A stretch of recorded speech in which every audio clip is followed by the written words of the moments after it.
Hi, hello, welcome back to my YouTube channel. This is Patient. Today we're here to talk about PICA, or what most of us call PICA. And to start off with, what is PICA? PICA is an eating disorder where individuals eat or crave non-nutritious substances or items or objects.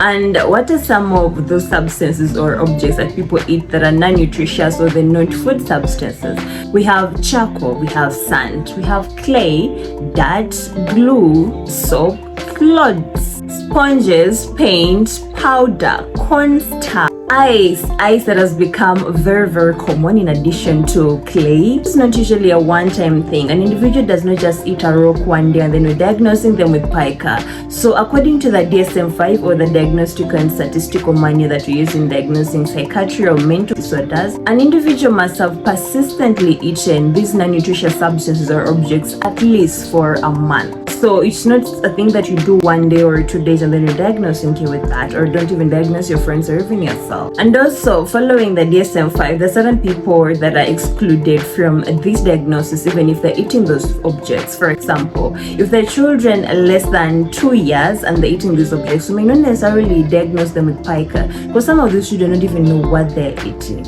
And secondly, if it is a culture or a community practice that maybe a certain culture, they allow people to eat certain things, we do not necessarily diagnose those people with PICA. And then thirdly, if someone has a mental disorder that is triggering them to eat those items, we also do not diagnose that as PICA. We diagnose the mental illnesses that trigger, then you can treat that. So when you look at the causes of PICA, clearly the bigger picture, it is idiopathic. It's not clearly known why people eat these non-nutritious substances or objects, but to a bigger percentage it has been attributed to nutritional deficiencies. Now, when you look at nutrition deficiencies like iron deficiency, it has been found at least 50% of people with PICA have iron deficiency anemia, and mostly these individuals will be eating ice. So eating ice is usually associated with iron deficiency anemia. Secondly, individuals with sickle cell disease, 34% of them have been found to have PICA. And most importantly, when you find their hemoglobin levels are low or the reticulocyte count is high, most of those individuals usually have a PICA. And then thirdly, pregnancy and the postpartum period. I think it's such a common thing, especially in Africa, that when a lady is eating clay or sand, the first assumption is that they are pregnant. So for most ladies, when they're pregnant, they usually have cravings, and they may not necessarily be the non-nutritious substances or objects. Some of them are usually nutritious. This is usually common among the younger pregnant women, usually those in the early 20s, ladies that get pregnant in the early 20s, and it usually resolves after giving birth. But sometimes it stays even after giving birth. There's certain triggers that still make these women want to eat sand or clay or anything that they were craving that was non-nutritious. And this similarly goes to children. When you're looking at people that are commonly seen with PICA, children play at 25 to 33%, but the prevalence as the children grow reduces. If a child has been eating maybe soil as they grow, maybe 2, 3, 4 years, it usually resolves. And then other nutritional deficiencies, we can look at calcium deficiency, we can look at zinc deficiency, and we shall look at how you can be able to manage all these as we go ahead. Now, those were the medical cases that are usually associated with PICA. So when you look at the psychological or the psychiatric cases that are usually associated with PICA, we have intellectual disability. So at least 10% of individuals with intellectual disability tend to have PICA. It usually worsens as the intellectual disability worsens. So the prevalence tends to become higher when someone's intellectual disability is worse.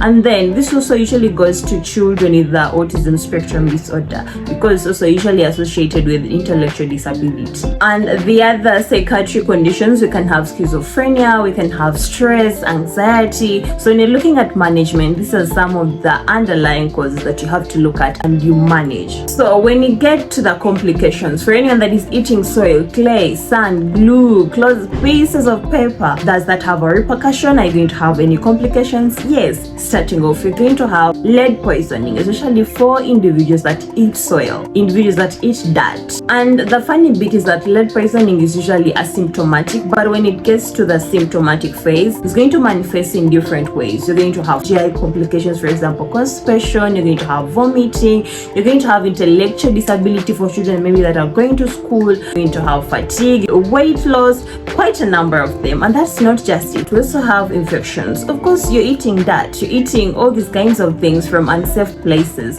so you're going to have all kinds of parasitic infections. Also have bowel obstruction, where your small intestines are obstructed, and there is something called BISA. This is a stone-like mass that you can either take in or ingest directly, or all the things that you're taking in, the soil, the sand, the clay, they compact and form, and then they obstruct your GI. And this will be manifesting in abdominal distension, discomfort, all kinds of things that a bowel obstruction can manifest with. That's just half of the complication that I can give you for now. I would love for us to get into the management, but before we give the full detail into management, or some of the bit that I can give you about management, please go to your doctor, seek medical advice from qualified health workers. But now, there are certain things that maybe you can do that are behavior that you can regulate by yourself, or maybe your mother of a child that you can work on. When you're looking at management of pica, first of all, you have to manage the underlying causes. Just like we say, some people always have nutritional deficiencies.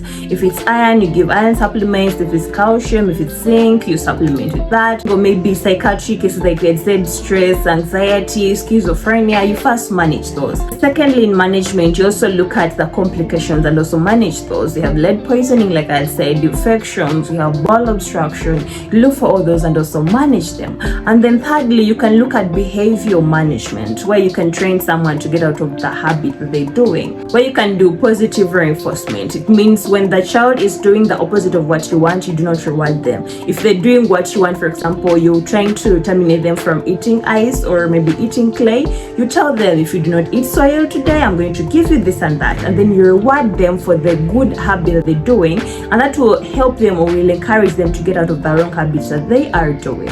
And then secondly, you can also train these people into understanding what exactly are the nutritious substances or the food substances that I'm supposed to be eating, because some of these children don't even know. They have no idea what they're supposed to be eating. So you train them, you show them, we eat this, we do not eat this, we eat this, we do not eat this. And that's how they get out of some of these habits. Then thirdly, you also look at the triggers. What triggers me to eat certain things? Because some individuals, it may just be stress. I get stressed and I go and eat clay, or I go and eat sand. So you look at addressing some of those triggers, you deal with them in a healthy way, not in a eating sand, eating chalk, eating charcoal. I mean, all those kinds of things that you look at. And that's briefly about management. But for you to clearly get the diagnosis of pica, please seek medical help from qualified health workers. Don't treat yourself. Otherwise, thank you for watching. I love you if you made it to this end. And see you next week, and bye.